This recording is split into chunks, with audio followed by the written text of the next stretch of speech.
Salut et bienvenue à toi sur Game of Tesla. Dans cette vidéo, je vais te donner les 5 plus grosses questions à te poser quand tu vas choisir un véhicule électrique.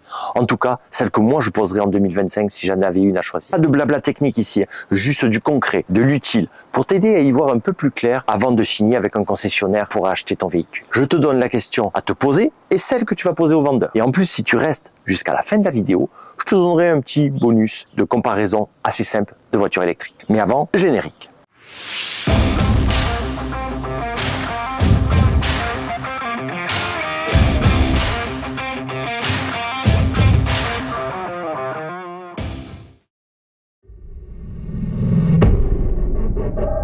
Il y a quelques week-ends de ça, j'ai été au E-Cap. Le E-Cap, c'est au Cap d'Agde, c'est un salon autour de la mobilité électrique. Il y avait de tout, des trottinettes électriques, des voitures électriques, il y avait même une 2 chevaux électrifiée.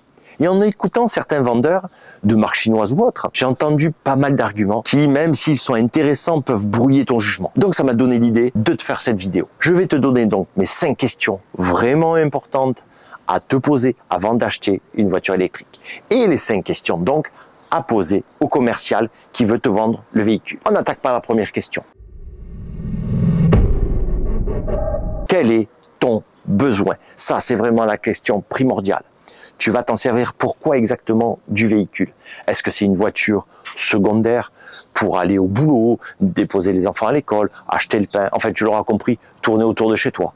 Ou bien ta voiture principale pour partir en week-end, en vacances en famille, qui va te servir aussi au quotidien, mais qui va avoir à faire de longs trajets. On va partir du principe ici que tu recherches une voiture principale, parce que c'est des super bonnes questions à poser. De là, tu peux poser ta première vraie question au vendeur. Est-ce que ce modèle est adapté pour faire des longs trajets confortablement? Une fois que tu as défini ton besoin, tu peux poser ta question. Plus facile, non? Tu vois, c'est déjà une bonne base pour vraiment filtrer tous les véhicules qui ne correspondent pas à ton besoin.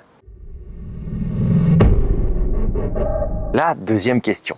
Est-ce que ce véhicule peut supporter la supercharge? Tu veux donc savoir s'il peut se charger rapidement sur des bornes rapides type Unity, Tesla, Fastnet. Et attention, ce n'est pas automatique. Par exemple, la Mégane électrique, la charge rapide était en option. Alors, je ne sais pas si elle était ou est en option. En tout cas, quand mon pote l'a acheté, il fallait demander l'option supercharge. Sinon, tu repartais avec le véhicule et tu n'avais pas de supercharge. Donc, pose bien la question, est-ce que la charge rapide est incluse dans le véhicule? Quelle est la puissance maximale en kilowatts en DC? Un minimum de 135-140 kg, ça serait bien. Sans ça, faire un long trajet risque de devenir vraiment un calvaire. La troisième question, est-ce qu'il y a un planificateur d'itinéraire intégré? Alors attention, pas juste avec Google Maps, hein. Un vrai planificateur qui te dit quand et où t'arrêter en tenant compte de l'état de ta batterie, du relief, du climat, de ta façon de conduire. Sur Tesla, par exemple, il prépare même la batterie avant d'arriver à la borne pour optimiser la charge rapide. Il chauffe un petit peu la batterie pour qu'elle supporte la charge rapide. Tu vois tout l'intérêt du planificateur d'itinéraire. Tu peux poser ta question au vendeur et lui demander est-ce que la voiture a un vrai planificateur d'itinéraire intégré, compatible avec les bornes rapides? Et demande bien le détail parce qu'il y en a plein qui vont te dire oui, mais non, c'est pas un Google Maps qu'on veut, c'est vraiment quelque chose de précis et qui tient compte de ta consommation du véhicule en cours de route, en réel.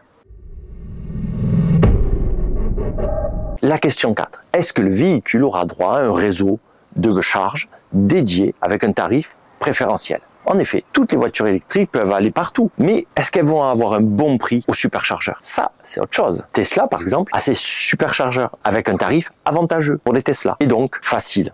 Tu arrives, tu branches, pas de carte bleue, la voiture est reconnue. Ça, c'est quand même souple et avantageux. D'autres constructeurs proposent aussi des cartes avec des tarifs préférentiels sur certains réseaux. Donc, demande au commercial, est-ce qu'il y a un réseau de bornes partenaires et surtout à quel tarif? On arrive déjà à la 5e et dernière question qui va être en 2 parties et tu vas voir pourquoi. On va demander la capacité de la batterie et est-ce qu'on peut la charger à 100%. La capacité, c'est en kWh. Par exemple, ma Model 3 Propulsion de 2021 a 55 kWh, ce qui me donne à peu près 250 km d'autonomie sur autoroute et 350 km sur route classique. Mais aussi, toutes les batteries ne se rechargent pas à 100% suivant leur composition. Certaines technologies te limitent à 80-90% pour ne pas dégrader la batterie. Donc, les 2 questions à poser. quelle est la capacité réelle de la batterie et est-ce que je peux recharger à 100% régulièrement sans la dégrader. Alors c'est pas un problème de recharger à 80 ou 90%, mais il faut juste le savoir et savoir si tu veux faire comme ça ou pas. Mais au moins tu as l'information. Donc cette question est importante. On arrive au bonus et si tu es resté jusque là, je suis bien content, ça veut dire que tu ne t'es pas ennuyé. La question bonus, c'est quelle est l'autonomie officielle? Je ne veux pas parler d'autonomie, surtout si tu as un bon réseau de supercharge bien maillé sur toute l'Europe, ça ne sert à rien.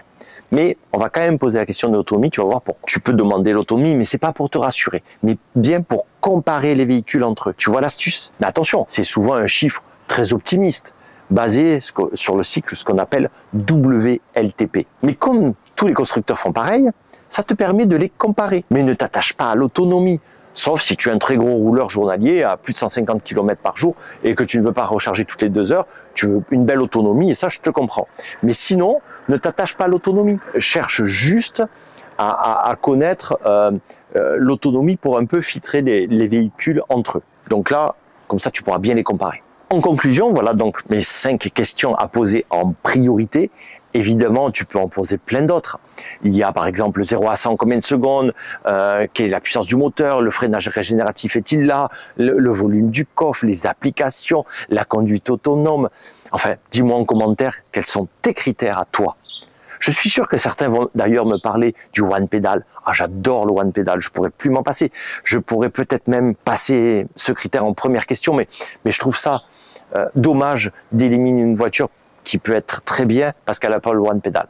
Maintenant, j'aurais du mal à m'en passer. Peut-être que je poserai cette question en premier, mais parce que franchement, le One Pedal sur une Tesla, c'est vraiment jusqu'à la fin. C'est-à-dire, elle freine vraiment pour toi. Je n'appuie jamais sur le frein.